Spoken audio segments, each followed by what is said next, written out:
sense that we all need to reattach ourselves to what made us feel like Americans. That's a benefit to him in many respects because he's the victim. He's the person who survived an assassination attempt. So he gets a benefit from that, and he's probably gotten about as much as it can expect to get and may need to get, and he could pivot back again in this same convention. We'll see. But I think on Thursday night we'll see a mix. Deirdre, what does Trump's selection of J.D. Vance tell you about what he was ultimately looking for in a running mate? I think it shows that he didn't want to take a risk, or that he was able to take a risk, that he didn't need to make a safer choice. I think it shows a confident Trump campaign going into this convention, picking someone who is a disciple of the MAGA movement, a loyal and faithful messenger for what the Trump movement, the MAGA movement, means going forward. A lot of times we've seen presidential nominees pick a running mate to fill out things that they think they need to do going into the general election. Reach out to certain segments of the population. We thought about people like someone like a Marco Rubio, maybe moving to pick up support among Hispanic voters. But with J.D. Vance, Trump is picking somebody who is cut from the same cloth as him. He may not have started out as a MAGA supporter of Donald Trump's, but he has been all in for Trump once he got Trump's endorsement in his Senate race in 2022. He's only been in the Senate since 2022. Yeah. He's a relatively new political figure. He's been around in terms of his own personal career, and his personal story clearly is going to be front and center as they introduce him more broadly to the American people. All right, let's go to the Five Star Forum, where our colleagues, NPR's Mara Liasson and Domenico Montanaro, are inside the convention hall. And Mara, I will start with you. I would like your thoughts on J.D. Vance and what you make of Donald Trump's pick. I think J.D. Vance was always one of the top possible VP candidates, but I do think that his choice represents a super confident Trump. He chose someone who reinforced his MAGA message, someone who is an isolationist, very strong against helping Ukraine, somebody who wants to reorient the Republican Party towards a kind of white, blue collar base. And I think what this tells you is he didn't have to choose someone who would bring him a constituency or represent some part of the Republican coalition that he didn't have locked down, the way Mike Pence did with evangelicals. Mar, you said before. Burgum to. Oh, I was just saying he didn't need a Doug Burgum to show the business community that he was looking out for them. He chose someone, it was almost like Bill Clinton choosing Al Gore, somebody who reinforced his message. And also, don't forget, J.D. Vance is an attack dog. Yeah. He was one of the first people to say it was Biden's fault that Trump got shot. But, Mar, you've made this case before that the Donald Trump campaign sees this race as a base turnout election, not an appeal to people in the middle to get as many Trump supporters out there as possible. And this pick would seem to underline that strategy. J.D. Vance, in his own rhetoric, has not been much of a middleman. Absolutely. But when you look at the other people who are on the VP list, whether it was a Tim Scott or Marco Rubio, for a while, I thought that Donald Trump would pick a person of color and or a woman to be on the ticket, but that is not necessary now. I mean, this is a insurgent, super confident party here in Milwaukee tonight.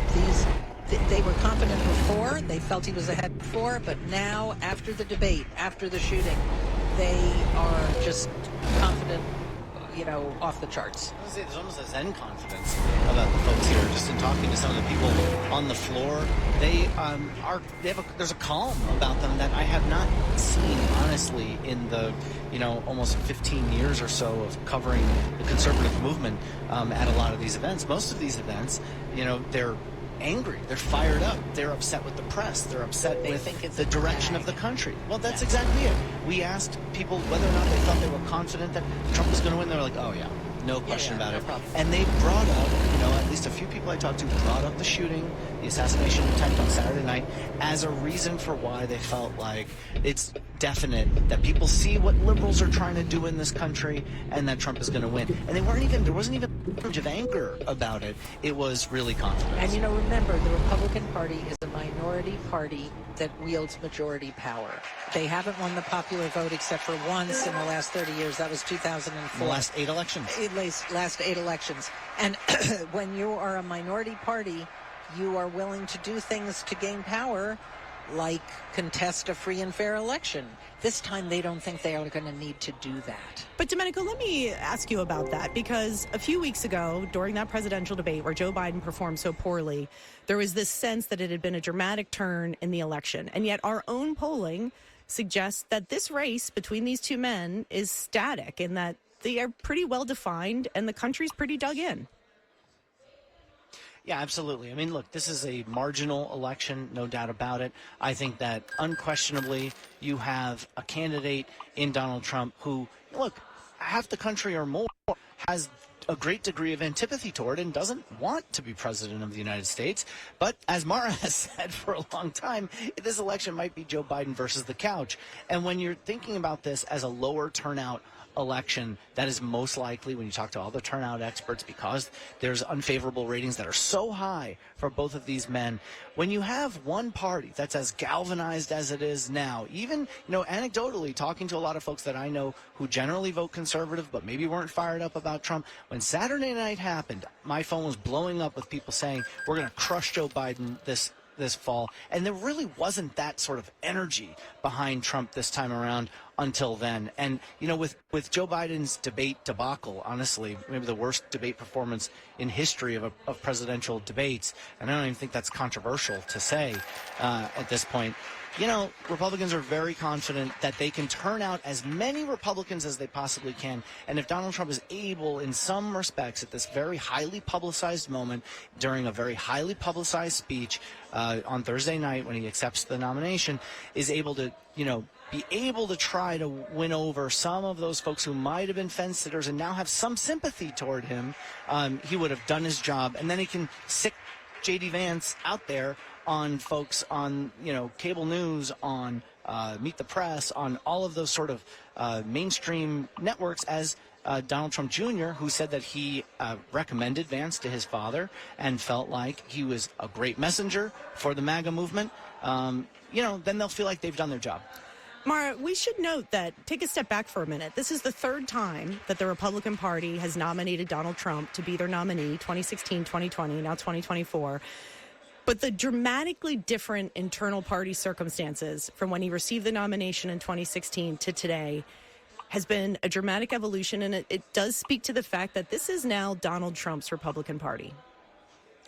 Absolutely, 100%. There are no never Trumpers here. There are never Trumpers out there, but there are no never Trumpers in this hall the way there were the last two times. And, there are no never Trumpers in this hall. And also, anybody who's really crossed Trump has been banished. And that means that this is a very different kind of party. Some people have called it a cult of personality. Sometimes you're never sure exactly what it stands for because Trump changes his mind. But there's no doubt that he has an iron grip on the base. And there are no dissenters here. It is not a big tent. It's Donald Trump's party. And he is going to, if he wins, he's going to stock the White House with loyalists. And that's a huge change, by the way, that this is Donald Trump's party from 2016 in that convention that we covered back then. Remember, 2020, there wasn't a convention. Yeah. There, because of COVID. And, it's really pretty stark. There's no Ted Cruz here to try to come down from the rafters and make some sort of insurgent attempt, even one that would fail. Everybody in this room is 100% on board the Trump train. It really is fully now Trump's party. And, we've been saying that for some time, but it is quite something to see in person here. Just even the way it's all presented, there's a degree of calm about how they're moving forward unified. And just one other comment about the horse race. Yeah. This is my favorite bit of math, and I say it all the time. Donald Trump got 46% of the vote in 2016, and he won. In 2020, he got 46% of the vote, and he lost. In other words, he didn't grow his vote share. But because there were third parties, in 2016, and that helped him win, and there were not really any third parties taking much of the vote in 2020. What I wonder is, will he do better than 46 or 47% this time? In other words, is this race going to him because Biden has dropped, not because he has grown his support? I would bet no. Yes, by the that's way. what I would bet. I would be, especially since we have third parties this time around who appear to be doing better than in 2020, because that was less than 2% of the vote in 2020 was a third party. In 2016, it was 7% third party. This time around, it's easily pushing 10% for potential third parties. Now, whether or not that actually becomes that high, we'll see. Well, you don't need more than 7 or 8. You don't. And Donald Trump can certainly win with 44% or 43% even to be president. So. All right. I do want to take a moment to go down to the floor of the convention because our colleague, NPR political correspondent Ashley Lopez, is down on the floor amid the delegates. Ashley, hello there. Hey there. I'll ask you this. What is the mood like? And I ask that keeping in mind the events of the weekend leading into this event tonight. Well, everyone is pretty upbeat. I was talking to folks before, and I was, wondering when they would kind of bring up the sort of stress and, what happened this weekend. But that wasn't what I got. I mostly got how excited people were, how confident they were that, Trump was going to win this election. Things are looking good, right? Races are a trend line. This is a good one for them. So, it wasn't front of mind. And, even when I asked about security, they're like, at least the folks I talked to felt very safe. I mean, of course, security is very stepped up here and everyone feels it. So I think that's contributing to the overall sense of safety here. Have you gotten a sense of how the delegates there feel about the choice of J.D. Vance as Donald Trump's running mate? I mean, it could be that I picked a very select group of people who are very jazzed about J.D. Vance, but that's what I found. I mean, this was the number one pick for a lot of folks I talked to. They like, in particular, that he's young. In a race that has become increasingly about age. Yeah. They say this was a really smart pick because, he will also be young in 4 years, is how they put it. So this could be a good young person to possibly sort of continue the legacy of Trump if, once those 4 years are up, if he wins, of course. What is the sense of how they view Donald Trump? Do they see him as the way Donald Trump has projected himself sometimes, also as a victim that Washington is out to get, that he is somehow going to be the savior for people?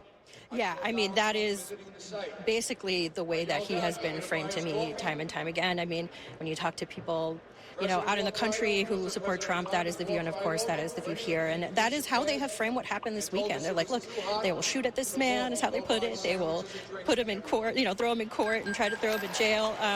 So they see this as sort of like an onslaught ahead of the election of trying to take Trump down. And the fact that he's doing okay is a sign of his resiliency to a lot of his supporters. I must also ask you, the speakers did kick off several hours ago. I wonder if there's any particular messages or speakers that either received a warm reception or had messages that really resonated with the crowd.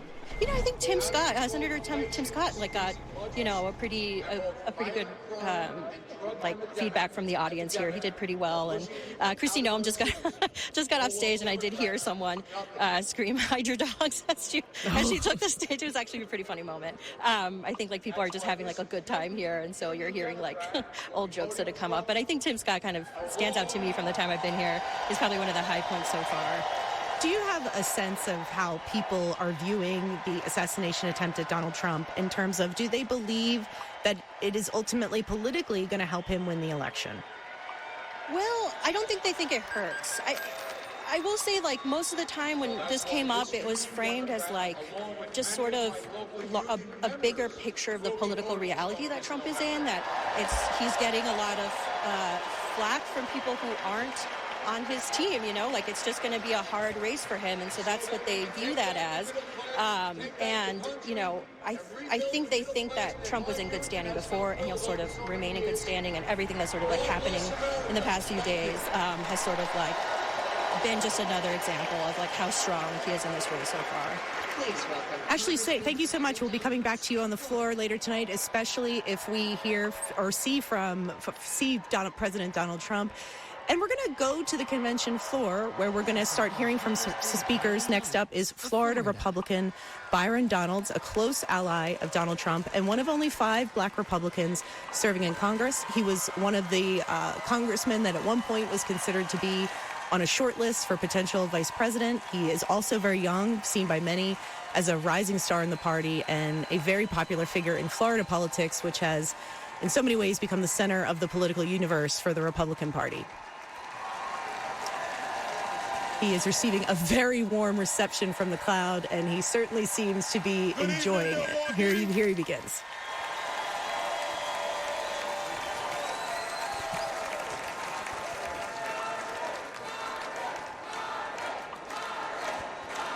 The crowd is shouting Byron, obviously his first name.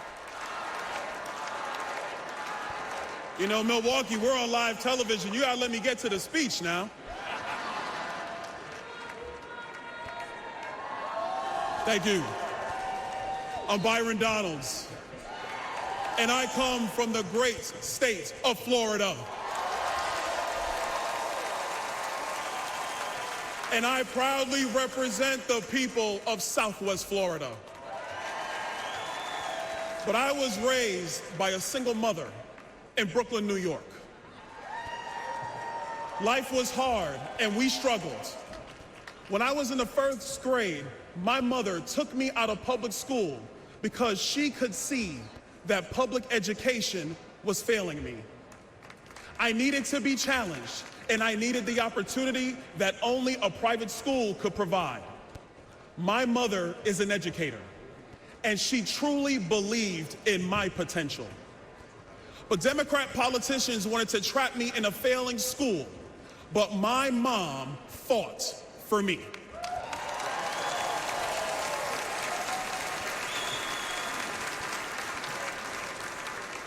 Mom, I just want to take this opportunity to say thank you.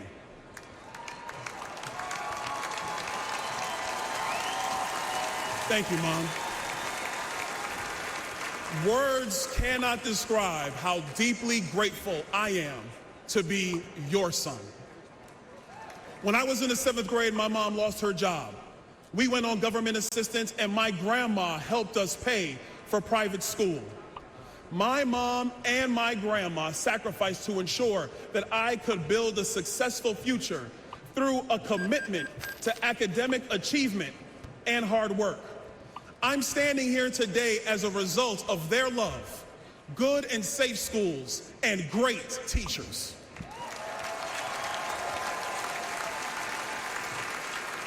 And to the teachers of America who pour your heart and your soul into your students and teach the next generation to love, honor, and serve our great country, we all say thank you.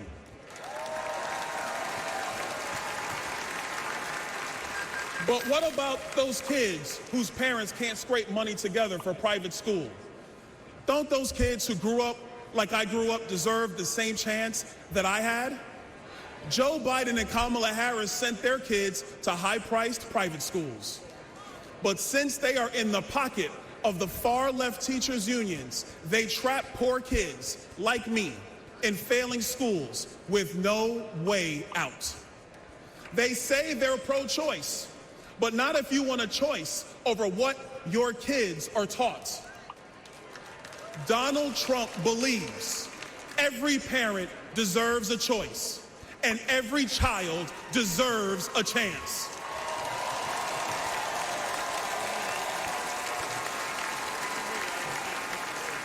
And in November, when Donald Trump is elected, our nation's 47th president, we will make sure all America's children get that chance.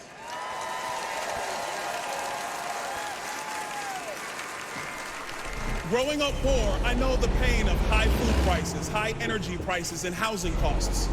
I remember as a kid, my mom yelling at me, "Turn off that light, you don't pay the bill."